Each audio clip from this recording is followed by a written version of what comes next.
Bem, com muito prazer recebendo pela segunda vez, vale destacar, o jornalista Guilherme Amado. Eu sempre brinco no meu canal, falando sério, que no mínimo uma vez por dia você tem de entrar no Metrópolis e clicar no Guilherme Amado, que vai encontrar uma boa novidade. Especialmente num momento político tão complexo, sem exagero, mas essa eleição de 2022 e esse momento histórico é o mais importante, na minha leitura, do século XXI brasileiro. Um momento de maior tensão, de maior complexidade, e que nós, claro, democraticamente, através do voto, vamos encontrar aí uma saída. Então, eu queria primeiro agradecer muito ao Guilherme ter aceito o meu convite, e ele escreveu, eu já li acho que 3 ou 4 livros recentes sobre o governo Bolsonaro, né? Esse é do Guilherme Amado, Sem Máscara, o governo Bolsonaro e aposta pelo caos. E eu acho, sinceramente, não é porque eu estou falando para ele para ser agradável, não, é o melhor dos livros sobre o governo Bolsonaro que eu li até agora. E sei, como historiador, que lá na frente, pode ser que daqui uns 10 anos, quando com mais calma os pesquisadores vão se debruçar sobre esse período, vão trabalhar muito bem com o seu livro. Então, Guilherme, muito obrigado por ter aceito o seu convite. E eu falei a primeira questão, antes de entrar em algumas questões contemporâneas, assim, bem agitadas. Como é que foi escrever esse livro? Quer dizer, se debruçar sobre o governo no calor da hora, qual foi a sua dificuldade para trabalhar uma temática que é tão complexa como essa? Vila, muito obrigado pelo convite. Eu outra vez participei do seu canal, foi para mim um papo delicioso. Então, tá aqui de novo para a gente falar sobre o livro, sobre o momento atual, sobre as eleições que vem aí. É um imenso prazer. O livro foi um desafio muito grande, eu digo até em termos de saúde mental. Eu vou te explicar por quê. Você imagina você de segunda a sexta tratar de um tema, né? Eu cubro principalmente política, e você chega no final de semana, o que você quer é relaxar, né? Você quer esvaziar um pouco a cabeça, você quer ler ficção, você quer ver filmes, você quer oxigenar o cérebro. E para escrever esse livro, eu não pude fazer isso com a frequência que eu gostaria, né?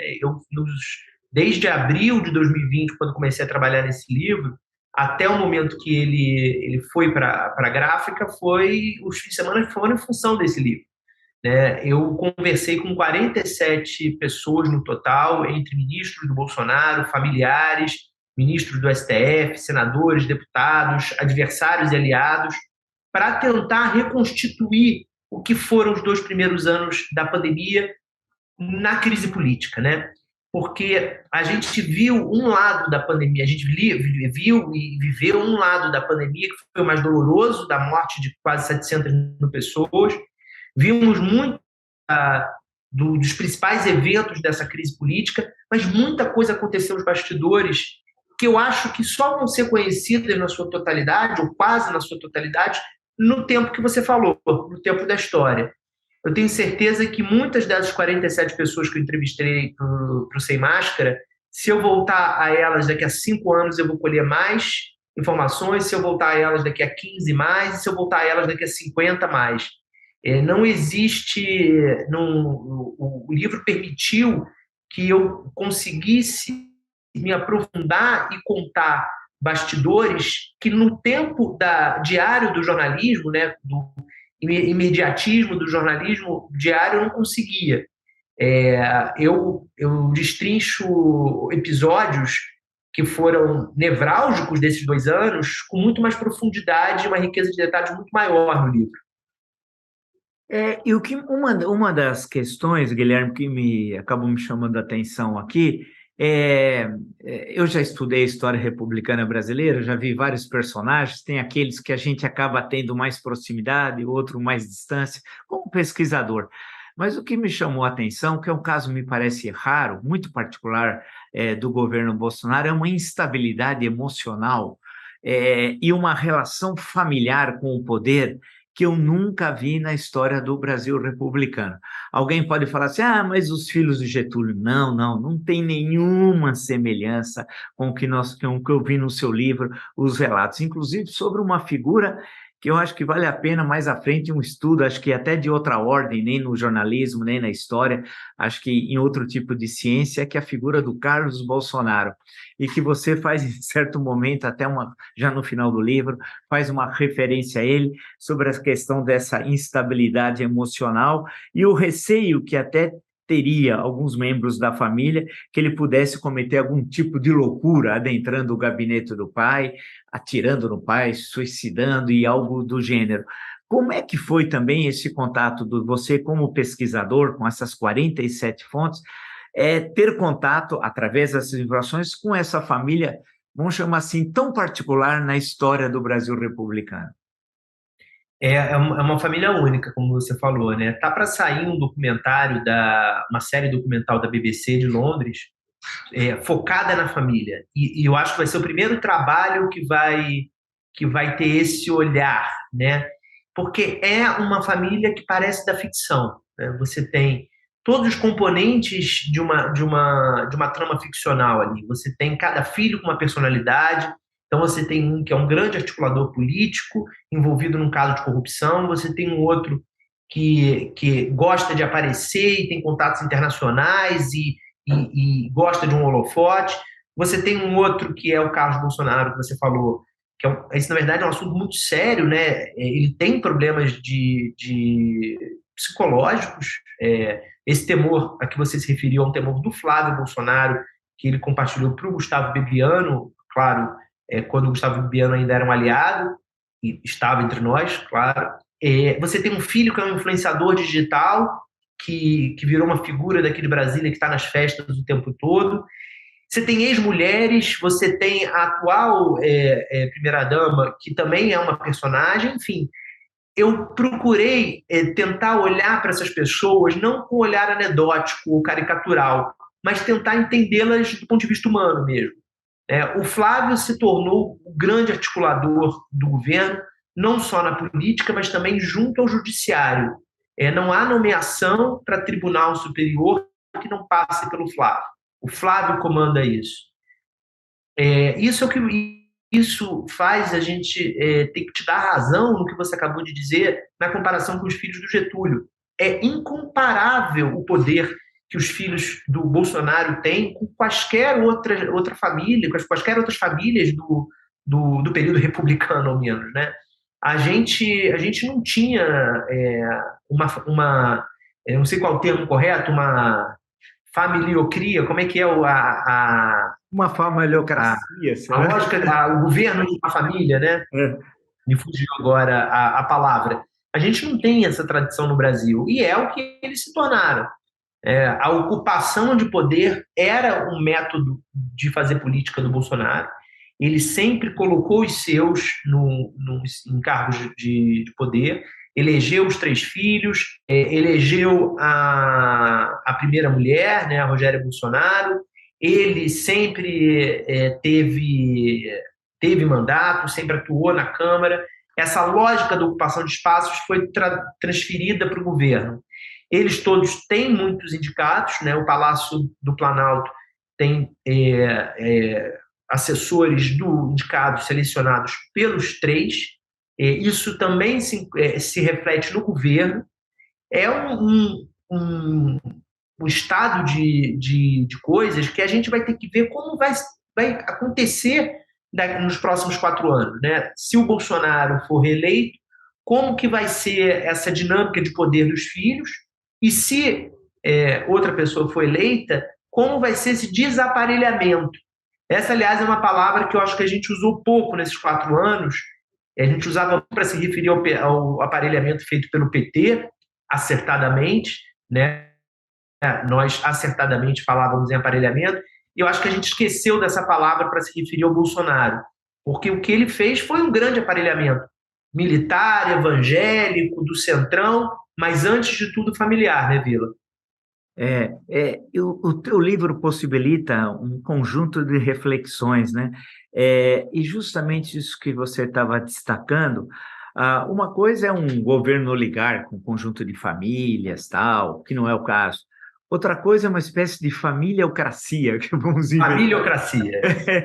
Que é o que você apresenta e de um painel que faz com que, é um caso único, é verdade, na história do Brasil republicano, quando ele conseguiu se libertar, eu acho, da figura do Olavo de Carvalho, que era uma espécie de obstáculo para que isso pudesse ser feito com mais eficácia dentro do projeto bolsonarista, porque ele nunca levou a sério o Olavo de Carvalho, isso nunca passou pela cabeça dele, a não ser por assessores menores e tal.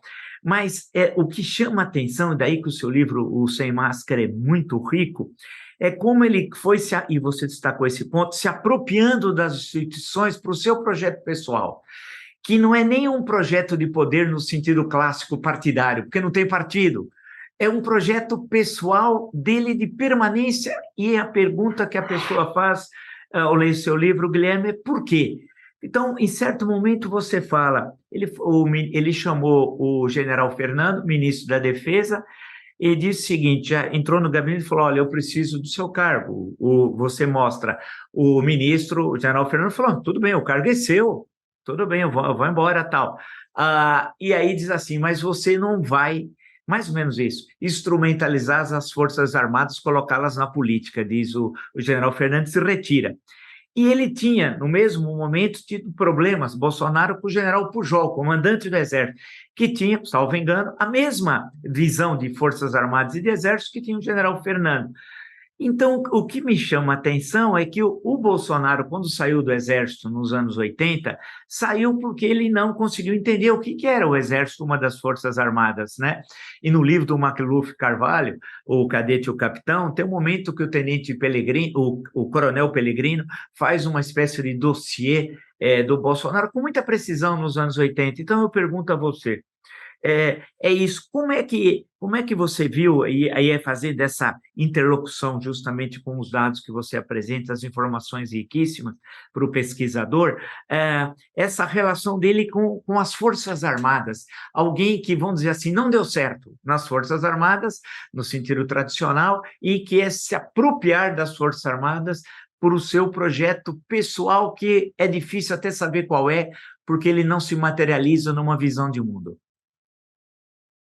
Ali eu acho que houve uma apropriação de mão dupla, né?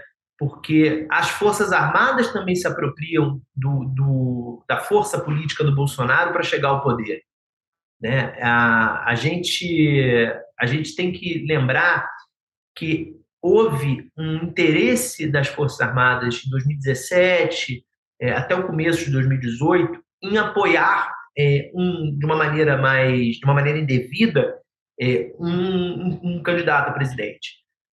Vários nomes passaram por essa lista, né? Houve um momento em que se apostava no Luciano Huck, houve um momento que se apostava no Geraldo Alckmin, houve um momento que sonhavam com uma candidatura de Sérgio Moro em 2018, e quem se apresentou como viável para que não houvesse uma nova eleição, uma nova vitória do PT, que era o partido que as Forças Armadas decididamente não queriam, não gostariam de ver no poder novamente, era o Jair Bolsonaro.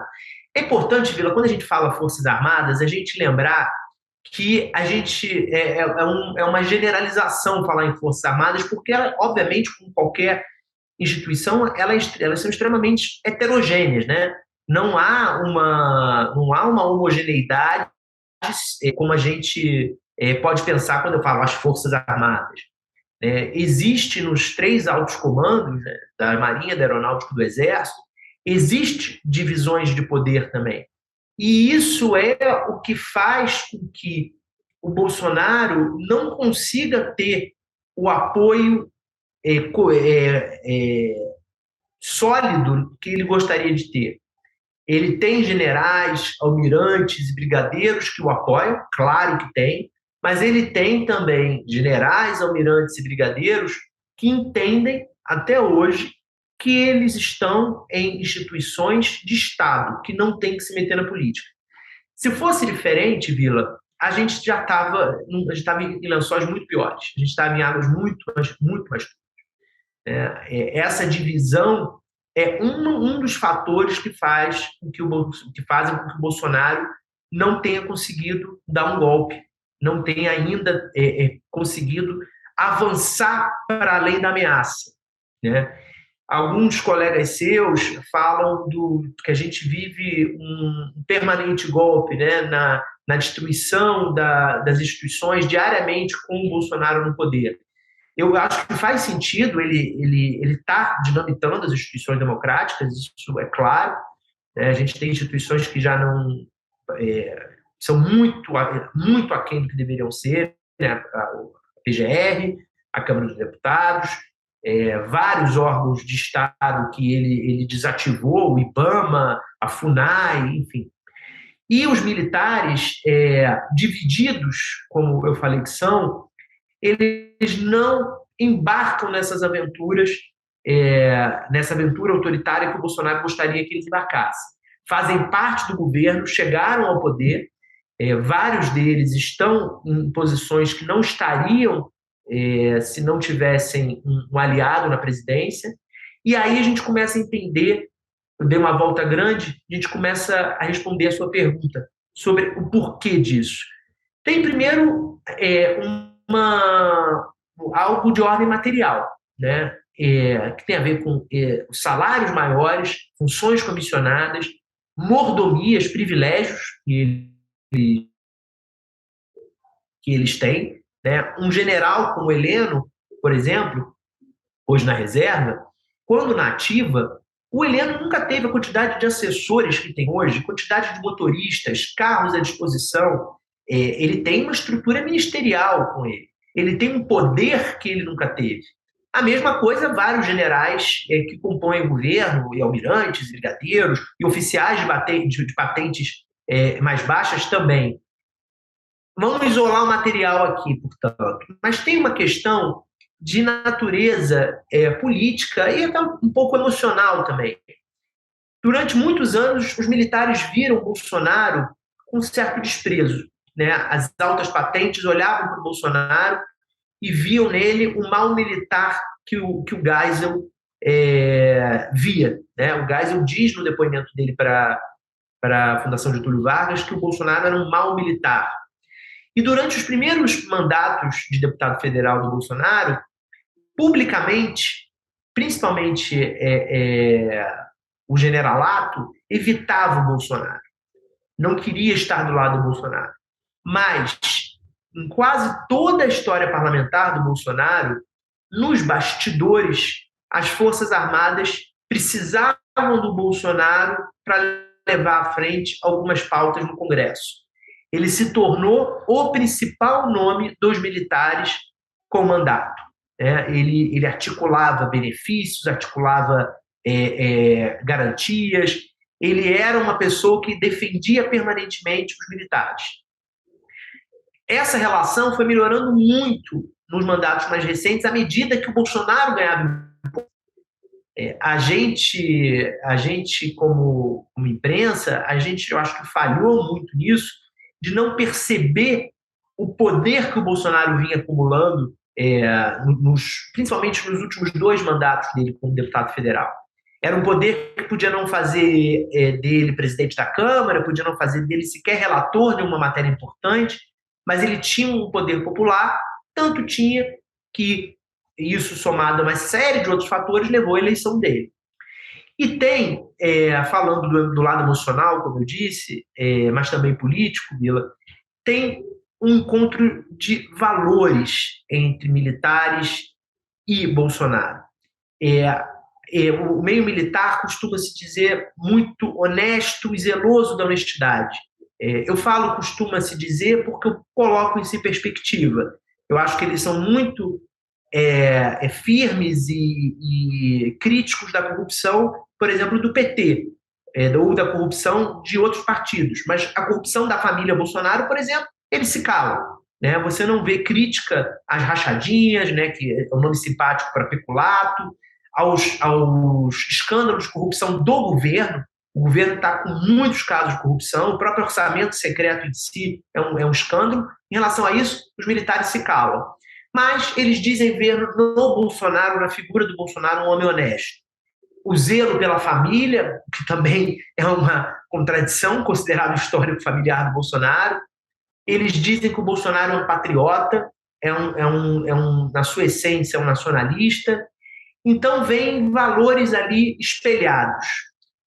E, fundamentalmente, reconhecem no Bolsonaro o maior líder de direita que houve no Brasil nas últimas décadas, de capacidade de comunicação com o povo. Eu ouvi de um general que apoia o presidente, que é simpático ao presidente, dizendo uma coisa que deve ser muito difícil para eles admitirem. Nem os generais presidentes do período militar tinham a capacidade de comunicação com o povo que o Bolsonaro tem. E isso fascina aos militares. Eles nunca tinham visto alguém de direita com essa capacidade. A mesma capacidade, talvez, que o Lula tenha à esquerda. Mas o Lula, como a gente sabe, é bastante distante politicamente e na agenda dele do que os militares querem para o país, né? Esse projeto de poder deles para o país. Guilherme, pegando o gancho do golpe, que daqui dessa última resposta, né?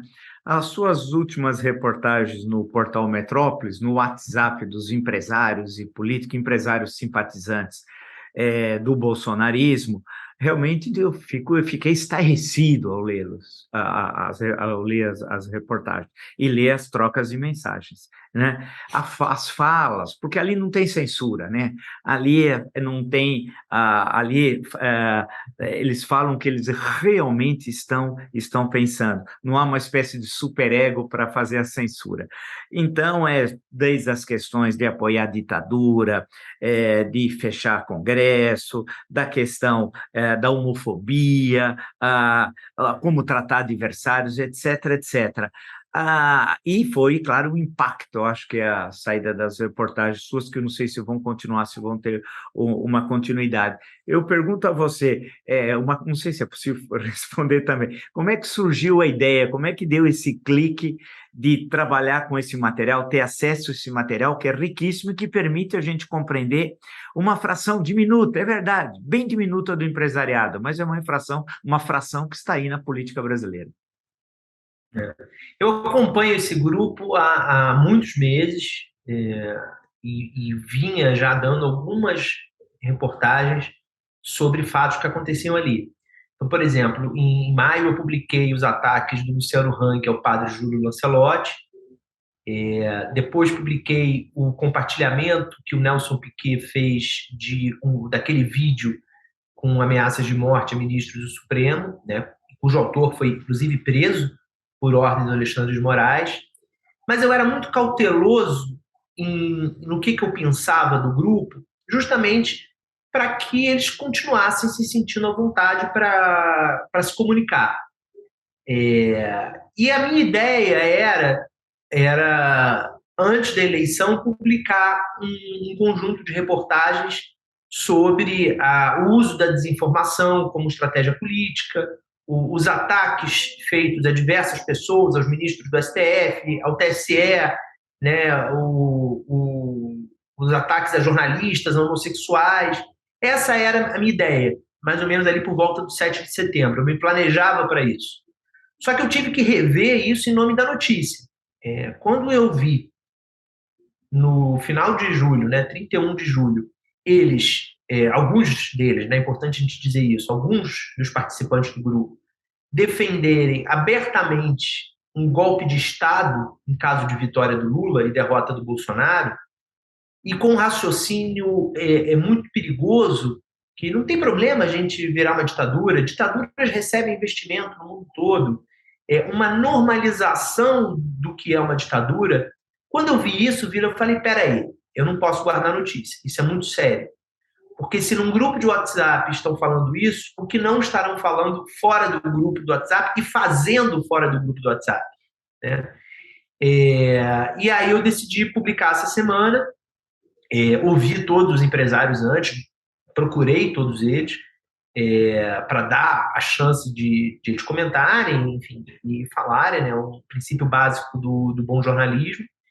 e publiquei já 2 reportagens. Esse fim de semana sai uma terceira. Opa. E o grupo continua. Assim,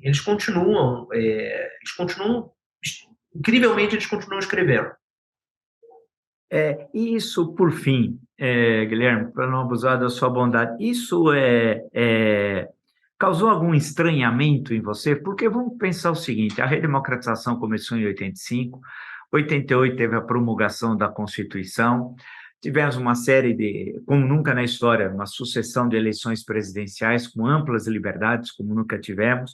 As entidades empresariais participam do debate político, convidam governadores, prefeitos, presidentes, os debates são abertos. Agora, o que chama atenção nas suas reportagens sobre esse grupo é a barbárie, né? É como se eles estivessem num outro momento histórico, né? Como eu faço sempre questão de ressaltar, é uma fração diminuta, claro, isso não é o conjunto do empresariado, longe disso, basta ver manifestações recentes, mas a que ponto, e os exemplos que você aponta, destaca, olha, esse diz isso, esse diz aquilo, a dissociação deles com a democracia e com a história das últimas 3 décadas no Brasil, né?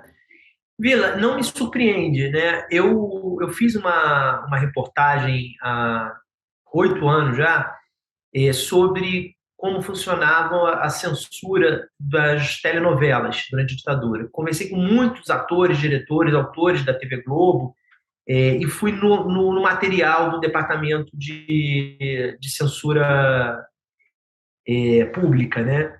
E o José Wilker, numa entrevista, me disse, ele falou, eu ainda estava mexendo nos arquivos, ele falou, olha, procura nos arquivos, porque eu sei que tem cartas de brasileiros pedindo censura. Eu fiquei com isso na cabeça e busquei, encontrei. Finalmente encontrei aqui no Arquivo Nacional, e realmente há uma coleção enorme de cartas de brasileiros pedindo mais censura. Eram donas de casa, eram padres, eram vereadores do interior, eram empresários, pessoas falando que queriam mais censura nas novelas, mais censura na música, mais censura na cultura de uma maneira geral, na literatura. E eu acho que isso é uma parte do Brasil que a gente não pode fingir que não existe, né? O mesmo Brasil em que a Fiesp, a Febraban, nos orgulha ao assinar a Carta de Defesa do Estado Democrático de Direito, é o Brasil que também tem José Cures, né, Ivan Vrobels e o Morongo, que são os 3 empresários que defendem o golpe em caso de vitória do PT. O primeiro, dono do Barra Road Shopping, que é um dos maiores shoppings do Rio de Janeiro; o segundo, dono de uma empreiteira chamada W3 Engenharia; e o terceiro, dono da maior marca de moda, de surf do país, que é a Mormai. Coexistem esses 2 tipos de empresários, como coexistem esses 2 tipos de jornalistas e de médicos e de profissionais de quaisquer áreas, né? Isso é muito triste. Mas eu acho que a gente está passando por um momento em que, até agora, pelo menos, o Estado Democrático de Direito está saindo vencedor. E vamos ver nessa eleição e na eventual reação que pode haver do Bolsonaro, se ele for derrotado, como as pesquisas estão indicando, e como que nós, como país, vamos conseguir lidar com isso. Eu acho que vai ser um grande teste, e se sairmos bem-sucedidos, eu acho que a gente vai ter conquistado mais um degrauzinho da democracia. Eu queria agradecer muito você, Guilherme Amado, autor desse belo trabalho, Sem Máscara, né? Com um excelente relato sobre os primeiros anos do governo Bolsonaro, a sua gentileza, e logo, logo a gente volta a se encontrar, porque, puxa vida, você está em Brasília e sempre com essas grandes fontes e com essa tua visão de mundo, essa sensibilidade que é fundamental, especialmente no jornalismo político. Então, muito obrigado por me atender, um grande abraço, então. Obrigado a você, Vila, pelo convite, é sempre uma honra estar aqui no seu canal. Obrigado. Valeu, até.